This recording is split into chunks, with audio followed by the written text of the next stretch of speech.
Këto janë standarde shumë të larta, koncepti i drejtësisë, i mirësisë, i barazisë. Mirë po ne jetojmë në një kontekst kohor shumë, si me thonë, fragil. Përballë kemi një sistem të egër kapitalist, i cili në një farë mënyrë bjen shpeshherë ndesh me këto vlera. Sigurisht, fatkeqësisht që realitetin cilin jemi duke jetu, në rrafshin global edhe nuk është aq miqësur karshi njeriut, edhe historia ju e largët, mas pare kemi për shembull sjelljen me indianë të Amerikës edhe trajtimi që është bo atyre dhe spastrimet etnike që janë bo atyre, do të thotë ka qenë bin qëtë filozofi që e meriton me egzistu vetëm i forti edhe i dobti do të më shku. Edhe tash fatkeqësisht kjo filozofia e Darwinit e cila e ka bazën të farformen në krijimtarinë edhe është merr në aspektin biologjik, fatkeqësisht kjo kalu tani edhe në aspektin filozofik, edhe si rezultat i kësaj do të e kena përjetu kulmin e racizmit një periudhë kohore, fatkeqësisht ka racizëm edhe sot e kësaj dite, me keqardhje tham që edhe na si popull, edhe na shqiptarët nuk jemi edhe komedit sa mirë, është fjala në raport me minoritetet, që shi trajtojnë minoritetet, sidomos disa prej minoritetet, mendoj që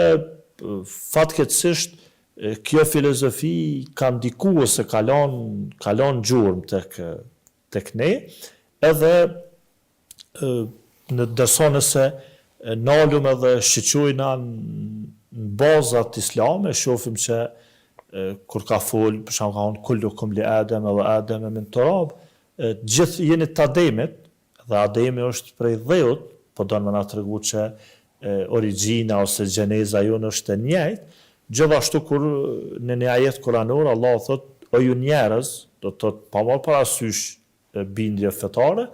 ju kemi kriju prej një mashkulli, një femre, ju kena bom popull e mfise, e më të mirë të ju janë ata që janë më të devotshëm. Fatkeqësisht sot edhe një shtet i cili fatkeqësisht po shtron terror me dekada ndaj një populli, ndaj palestinezëve, mbi këtë filozofi do thotë është ngritën edhe filozofia e gjithë atij shteti që ata janë populli i zgjedhur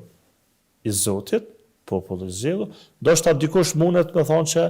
edhe në Islam mos ka diçka të tillë, për shembull i Madhi Zot thot në Kur'an, jeni ummeti më i mirë që jeni nxjerr për njerëzimin, ju drejtohet muslimanëve, mirë po nuk e lën si ummet, mirë po i përcakton kushtet, çfarë thot, urdhoni për të mirë, daloni nga e keqja dhe besoni Zotin. Vajon nëse ti don me qenë më i mirë, do të me urdhnu, do të me qenë pozitiv, do të me ndalu nga e keqja, me stopu të keqen, dhe do të me besu Zotin, do të urdhnime për të mirë, ndalimi nga e keqja, do të me qenë e mbështetne në besimin Zotin. Ose edhe ato ju kena bo popull e mfise, mirë po maj miri për ju është ai që është maj devotshëm, do të nuk ka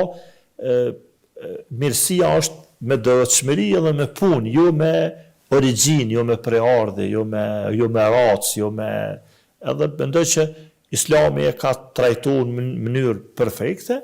fatkeqësisht bota perëndimore përmes kolonializmit do të e ka vepruar të kundërtën e kësaj që na po e thojmë, ata kanë bërë krime, kanë zhduk popull, kanë